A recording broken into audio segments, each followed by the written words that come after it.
This is Anarchast.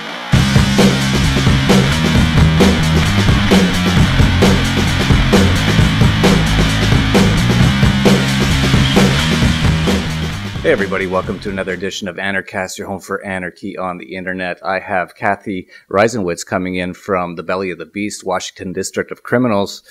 She's coming in, she's actually an editor at Young Voices. She's also editor-in-chief of Sex and the State, and a regular contributor to many websites and magazines that I pay attention to, including Bitcoin Magazine and Vice and many others. She's quite prolific. And the most interesting thing about Cathy is that I didn't know how many people in this anarchist community are have very different opinions of her. So I had just posted on my Facebook page that I was going to have Cathy on, and it just started blowing up. It was literally 500 comments in about an hour. It was almost like there was different comments from different people. Some were like super excited, and others were like, I just announced that Adolf Hitler or Joseph Stalin was coming on Anarchast, or Barack Obama or someone from the Bush crime family. It was really extreme, and I started asking questions, and we'll get into all of that because I'm really interested, because she definitely seems to bring a lot of people out of their comfort zone, and so I think that's interesting. So I wanted to have her on and have her talk about her philosophies and her thoughts on anarchy and many other things, including some of the topics she talks about regularly. So, but before we get into all that, Cathy, I always have to ask, how did you become an anarchist? Thank you so much for having me on, Jeff, especially despite or possibly even because of the cure. I grew up just kind of normal neocon, Southern Baptist, Alabama Republican. And I used to listen to Rush Limbaugh, had a Rush Limbaugh sticker on my first car, read Ann Coulter like my job, cast my first presidential ballot for George W. Bush, and I took a politics of developing nations class in college and learned about the U.S.'s role in deposing the Shah in Iran. And I was just shocked. I had never heard that before, and it seemed really shady and terrible. And so I started to look into it, and the only person I could see on the internet talking about it who wasn't a crazy lefty was Ron Paul. So I started to read Ron Paul and watch his videos. And so then I had a friend of mine who said, oh, you're into Ron Paul, you should check out Mises Institute and Reason Magazine. And so, I mean, I was just off to the races after that. And that eventually led me to understand the concept of corporatism. And then I found Rothbard, as many young Republicans do, and realized, broadly speaking, interactions could be categorized as, cooperative or coercive, and that cooperative interactions make everyone richer, and that in the end, it would be wonderful if every interaction were cooperative. And what keeps that from happening right now is the state. And so, heard the term anarcho-capitalist, that, that's a logical conclusion of everything I believe about the market and about self-ownership, and started anarcho-capitalism blog in 2009. So that's kind of my journey. Nice. Yeah, it was really interesting for me because, as I said, I posted this on Facebook, and it got so extreme at one point that I actually emailed you and I said, Cathy, I might not be able to have you on because so many people are so upset, and a lot of people are saying you're not an anarcho-capitalist. But then, sort of like Batman getting a call from like the bat signal, Jeffrey Tucker sent me like a message, like a voicemail message via Facebook. I didn't even know you could do that. And he was in his car, and he's like, and Jeffrey, he's like, oh no, she's fabulous. You need to have her on Anarchast. And I was like, okay, I got the call from Jeffrey Tucker. She's on, so we're gonna see what's going on. But I'm sure you've seen this. You've seen this sort of immense amount of emotion that you seem to bring out of people in this libertarian community. Maybe you could talk a little bit about that and why you think that might be. I mean, I definitely understand the idea of, offensive or problematic views, right? And the knee-jerk reaction is to shut them up, is to call their employer, as people have actually done, and say, don't host her views, shut her down. This is beyond the pale of acceptable discourse.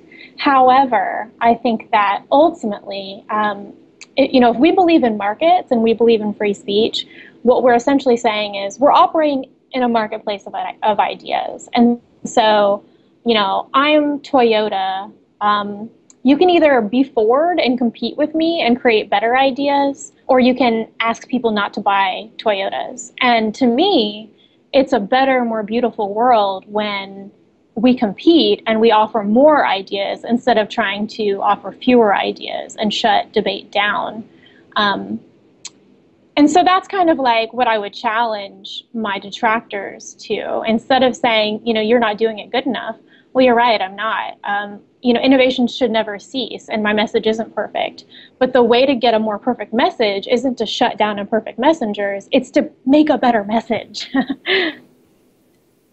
Yeah, I agree, and that's why I was quite confused about it. I'd never really quite seen this many people saying this many things, and it was kind of funny because I paid attention to it a little bit. I actually went on to do some work that evening. I got away from this incredibly long thread that was just ongoing. Good for you. I actually went off. Yeah, actually went off and did some work, and then I started trading dark coin on Cryptsy for a little bit, and then I actually went back at 3 in the morning when I was done, and the people were still talking, and it was funny because it actually had evolved at that point, and a lot of the people who at the very beginning were saying, she's not even an anarchist, she's not even a libertarian. A lot of them had sort of conceded that you were at that point. So, but they were saying they just had issues with the things you're talking about. It's too status sounding and things like that. And, you know, I'm just here to hear what you have to say and to, you know, if you're a true anarchist, which you say you are, and it sounds like you are, absolutely, then I want to hear your opinions on things, and we can talk about that. I wrote down a few of the things that some people wrote, and we can talk about that. They told me to bring up checking my privilege with you. Maybe you can explain why I should ask that question. Absolutely. And I just want to make it very personal. I mean, I understand the knee-jerk reaction to, you know, people are used to being told to check their privilege as a way to shut them down and say, you don't have anything to offer. For me, you know, I just wrote basically a eulogy for Maya Angelou about what she kind of did for me. And one of the things that she did for me was, you know, I'm a young girl, I'm, you know, a white person growing up in the South, and she described her childhood in the Jim Crow South, something that I could have never known about except through her testimony on that. And Reason Magazine, like I said, when I found them, I was a prohibitionist. I believed in the drug war. And it wasn't until reading, you know, these white people telling stories of the, you know, just devastated Black communities and the violence of the raids and how targeted it was to already vulnerable populations, you know, that's what changed my mind on the drug war. And so, you know, the way, and it's not the best way, but the way that you kind of talk about the fact that you're inoculated, you're sheltered from certain, you know, intimate knowledge of certain kinds of oppression is privilege, right? I am privileged by my white skin that I never had to deal with a no-knock raid in the middle of the night from an armed SWAT team. That's the reality of the situation. And so I think one of the things that free marketers suffer from is we are a group of people, you know, we're overwhelmingly white, we're less overwhelmingly, but still overwhelmingly male, and we're not intimately familiar with a lot of the systemic bigoted oppression that a lot of people experience, and so we haven't made it a focus.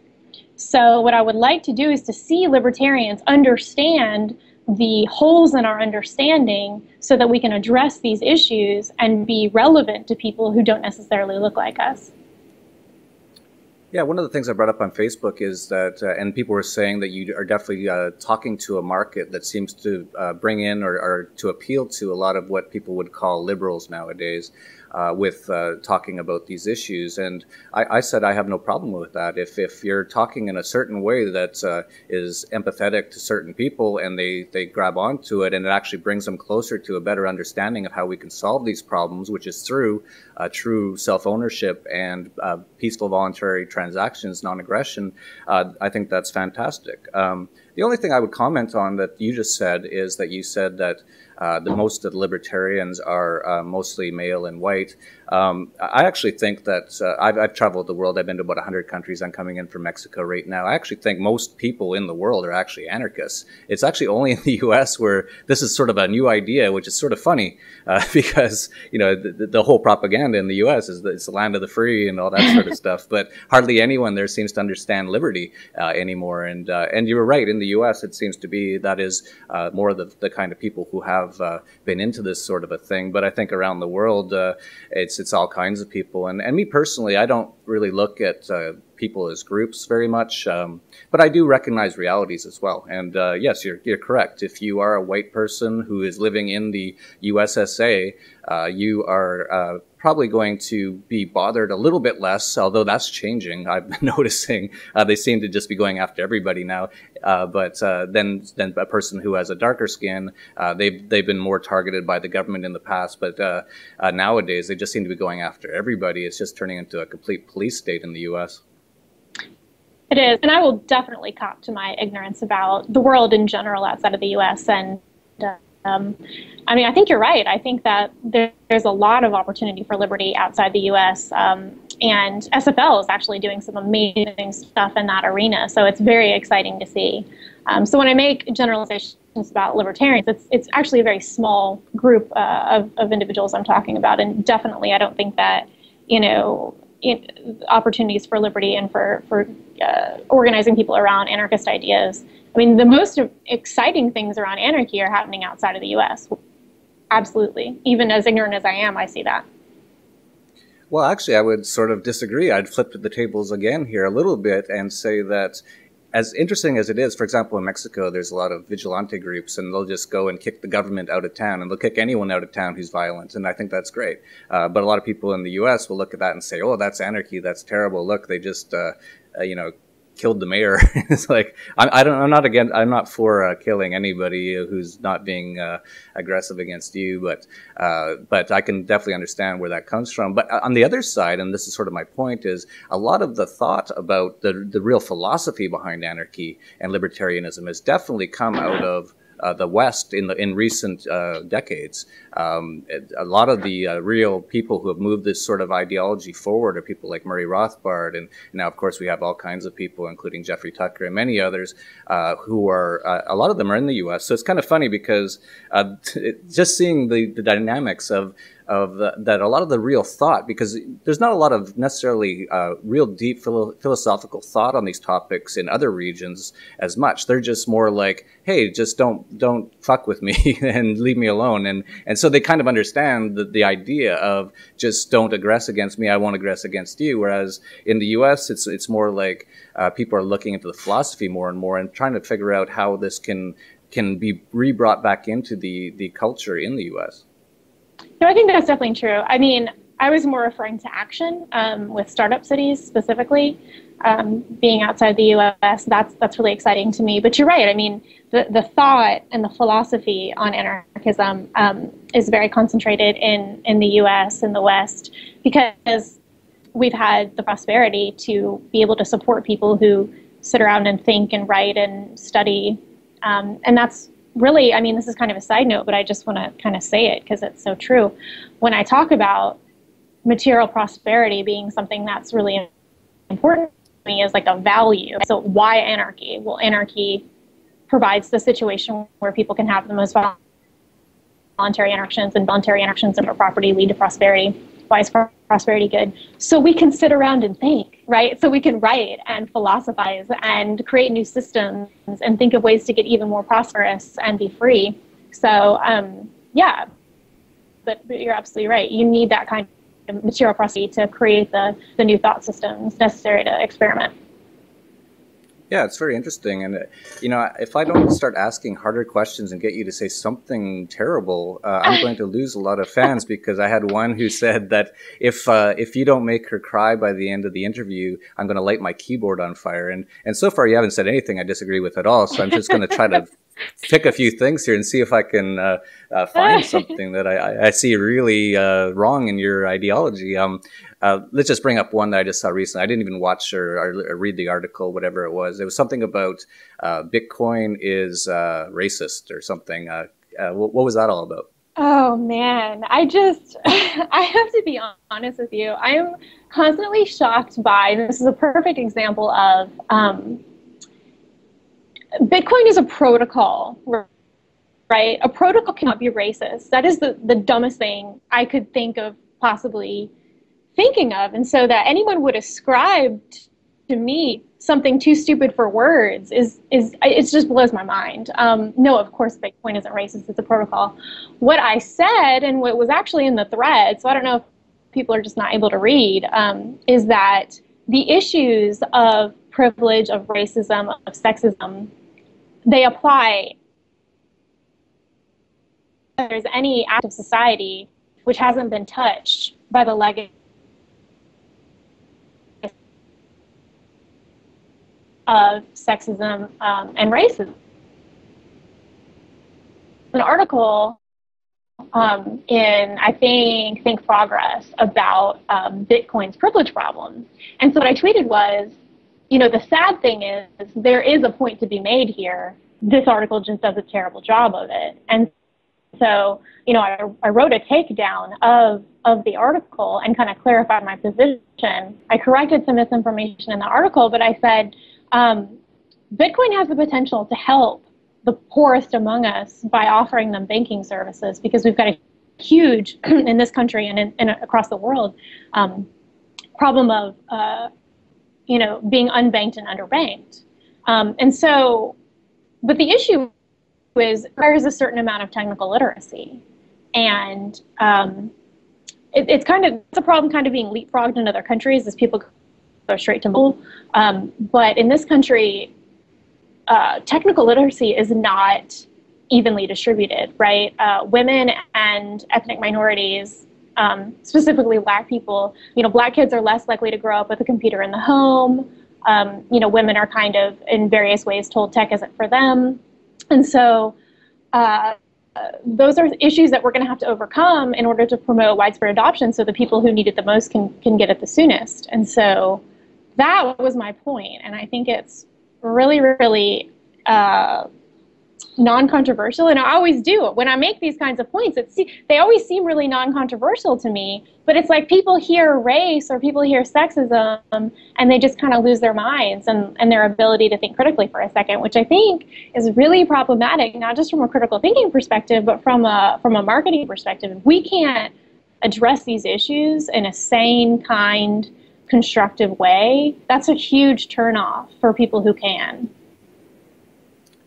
Yeah, absolutely. I agree. I can't find anything you're saying that I don't understand why some of these people are so angry. I think one of the things I sort of noticed is the language you use. I think like you were just saying that there should be equal distribution of Bitcoin, but you're not saying to use violence or coercion to do that. What you're saying is that in order to create a better world, if I understand you correctly, in order to create a better world, if we can somehow find ways to bring more people the ability to participate in these sort of things, it improves the lives of everyone. Is that correct? That's exactly it. And I understand, like I use inflammatory language at times, and I use the language of the left because I find that the issue is there are problems like privilege, like racism, like sexism, like bigotry, like the current unfair distribution of capital. Okay? So these are problems that the left has identified, talked a lot about, and offered a solution to. Right has generally just kind of denied that these are problems. And so there isn't a good free market language with which to address these issues. And so when I bring them up, people assume that I'm offering leftist solutions to them. I'm not. All of the solutions I advocate are 100% voluntary. And my kind of mission is to come up with even more and better voluntary solutions to these problems. But people are so put off by the language and the associations that they're not able to have a constructive dialogue. And so, I mean, I need to figure out how to talk about these issues in a way that isn't, infuriating to people. But I think people as well need to figure out that, you know, just because someone comes up with just because people who generally talk about this have come up with the wrong solutions to the problems we're talking about. On the contrary, this is a huge opportunity for us to add value. I agree, absolutely. I think it's great. And I think for you approaching it from that angle is excellent. The more people that we can awaken to these ideas, however we have to, and of course, I don't mean through lying or fraud or anything, but by speaking their language more, using words that they're more used to try to ease them into understanding some of the other things we're talking about. Because if you just come in and you say to somebody, anybody, I don't care who it is, who has some major problems that has been caused by society or the state or the way the world's been in general, and you just start saying, you know, I don't empathize at all with your situation, but you have to believe in voluntary transactions is the best way to have a better world for yourself and for everyone else. That's not going to get across to them too much. And I'm very well known for using different, I guess you could say, it's provocative language as well. I'm constantly calling people slaves because they are slaves. If you're having half your money taken from you every year, and then you're taxed to live in your house, property tax, all these sort of things. You're told where you can go and at what times you can drink this here or what times you can do that there. You're a slave, and so that's one of the things that actually used to be really provocative. It used to almost not get me on a lot of media channels and stuff, but now it's almost becoming kind of mainstream, this sort of way of going on things. So I think it's great to go on the other side as well. I think we have to sort of try to get each of these sort of groups that, you know, that's mostly in the US, it's mostly this left-right paradigm, which is a totally false paradigm, but they do definitely have a large segment of the population that are on both sides. And if we can talk to both sides and bring them in the language they understand more towards philosophy of peace and anarchy, the better it'll be for everybody. And speaking of other interesting things that you talk about, you also write something called Sex and the State. And I don't know a lot about it. I haven't read a lot about it, but that seems to have piqued a lot of interest in some people. And you talk about the situation amongst females and women. And maybe you can go into a little bit about what approach or what you're talking about there. Absolutely. It was about a year and a half ago when I started to think about how do we attract to this movement single women. It turns out that the difference in voting between single women and married women is greater than the difference between men and women, and that single women are growing as a percent of the population. And single women are just, on average, pretty hostile to markets, and we've done a pretty poor job as libertarians of offering them any kind of value or reaching out to them in any kind of systemic way. I know a lot of prominent libertarians think that any kind of addressing women's issues or even saying the word women's issues is, you know, pandering or problematic. But, you know, if you don't try, you're pretty much going to fail. So I thought, you know, let's try something. And so I started to look into how the state is particularly oppressing women, and that's and getting into sex positive feminism, which is just something I was interested in before, but I thought this seems to have a lot of parallels with anarchism, you know, in the freedom to kind of conduct yourself in the way that you want to, kind of a personal spontaneous order, if you will. And so I started Sex and the State, and you know, I wrote about SWAT team raids on you know, sex parties in Utah, and started to get into the state oppression of sex workers. And more lately, I've been getting into writing for Reason magazine about, you know, in the debate over the, you know, rape culture and the campus rape crisis, we're missing the fact that government created it by moving adjudication for rape cases from police departments to college administrations. So I wrote that, and I wrote recently about how government makes childcare more expensive than college tuition in like 30 states. So when you talk about the wage gap, a lot of right-wingers will say, you know, it's false and it's a result of women's choices. Well, the two are not the same. Even though it results from women's choices, that doesn't make it false. It just makes it explainable through that. But that doesn't tell the whole story. Right? I mean, how do we think that the exorbitant cost of childcare impacts women's choices? or the fact that, and I just wrote about this for Center for a Stateless Society, licensure laws are more likely to apply to occupations which are mostly women, especially in the under $40,000 salary range. So when you put up barriers to entry like really expensive childcare and hundreds of hours and thousands of dollars to get into an occupation, that's going to impact women's choices. And so ending the conversation with, well, women are making, instead of looking at the ways that government influence those choices and limits those choices, I think is a huge missed opportunity for free marketers, and something that I'm personally trying to address to show that liberty helps everyone, women included. I agree. Why is everyone so upset with you? Everything you say is rational and sound and logical. The reading, I guess, is a little. I don't know. I mean, it's the language.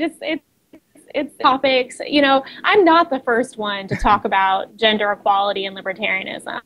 I'm not the first one to talk about racial equality and libertarianism. But there still aren't a lot of. There aren't a lot of people doing it, and certainly not a lot of people who are. Getting the attention I get for various reasons. I've gotten a lot of really great opportunities, which I'm really grateful for. So, with attention come haters, and I'm still learning how to package my viewpoint. I mean, I'm sitting here saying, hey, this is how we need to market libertarianism to people, but I'm still doing a pretty bad job of marketing myself, considering all the haters I have. So certainly some irony there that I'm fully aware of and working on.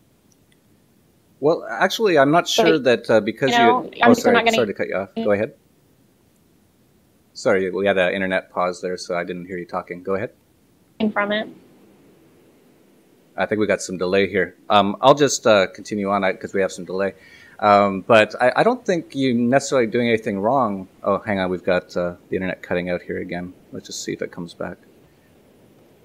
I can see you just fine. Okay, it's come back now. You must be in a third world country. I have a 100 megabit solid internet connection here. So, but to get back into things, I don't think necessarily because you have a lot of haters that you are doing anything wrong. What I've found is that when you do say things that make people think, which challenge their beliefs, you can attract a fair amount of people who react quite emotionally about it. And I think that's a good thing. That means you've kind of awakened them a little bit. You've made them question or think about their thoughts. Now, I don't know everything you've ever said or anything you've ever done, and maybe there's something I might disagree with, but I haven't heard anything yet.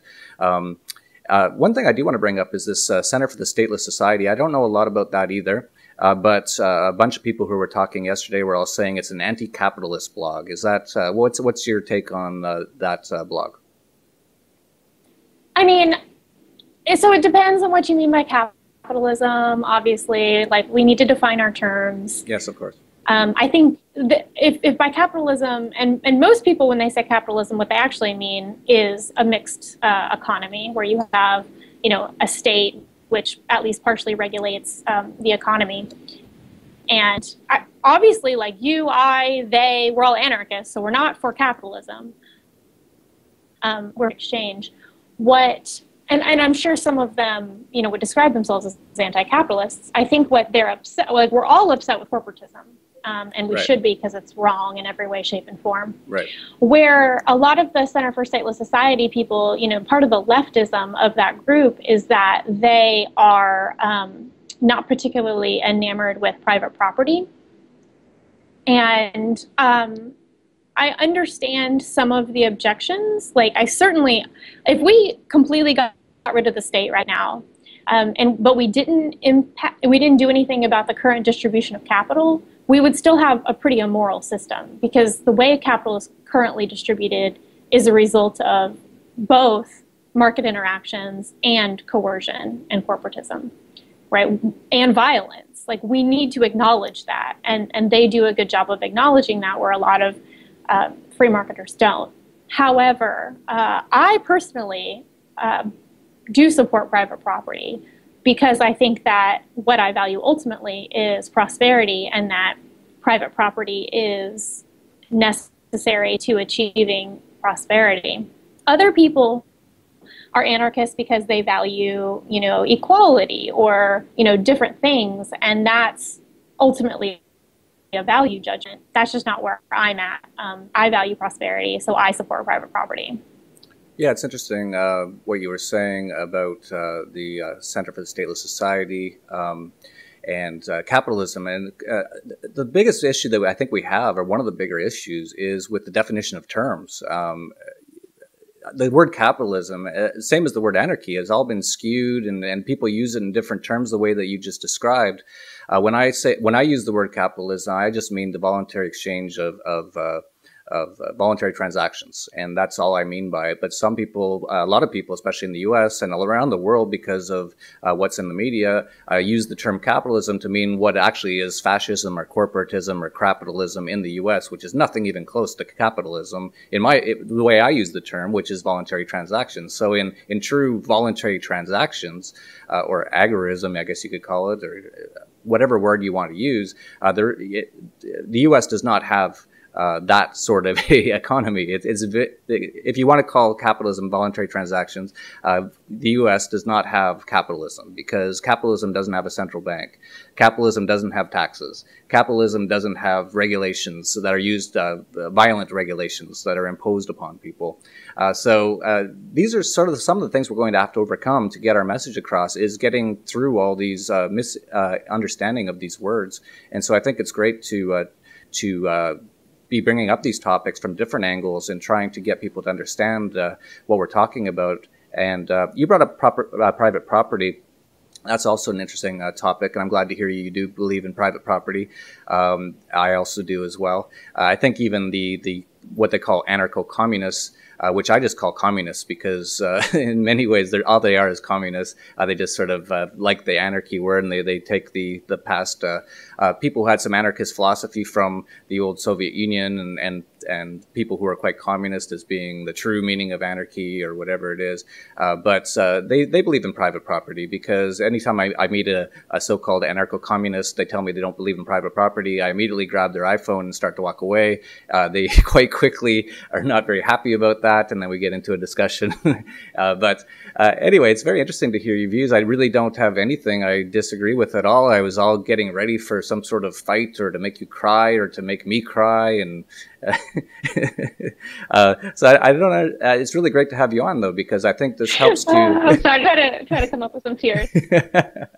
Yeah, let's just cry just for fun, just so we could say we did it.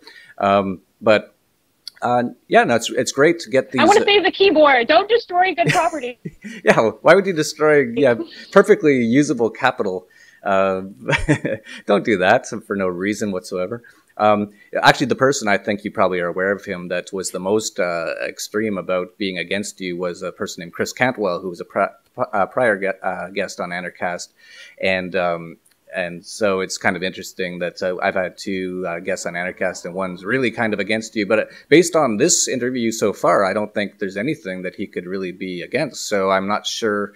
Maybe if Chris wants to come back on Anarchast, we can talk about that. Or if anyone wants to bring this in any sort of debate forum, I'm open to it. And maybe Cathy is as well. But otherwise, I don't see any problem at all with anything you're doing, and I wish you all the best. Keep it up, and keep up spreading the message of peace and prosperity through nonviolent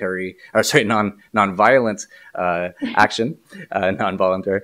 So, Cathy, unless you have anything else you'd like to talk about, why don't you let people know where they can get more information on you? I know you have a website and things like that, and let people know where they can find that information.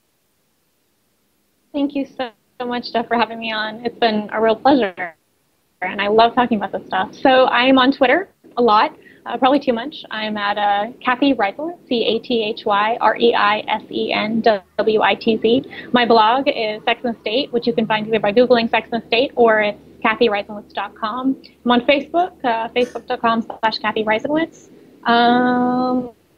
Yeah, and Young Voices Advocates, check us out, youngvoicesadvocates.com. That's my day job.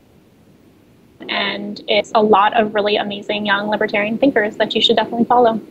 Awesome. So very disappointing to some people and to this Anarchast, and no terrible emotional or fighting or anything, which is quite typical on Anarchast, by the way. I'm very never seem to have too much problems with anybody as long as they're voluntary about the things that they want to accomplish. So that's it for Anarchast, your home for anarchy on the internet.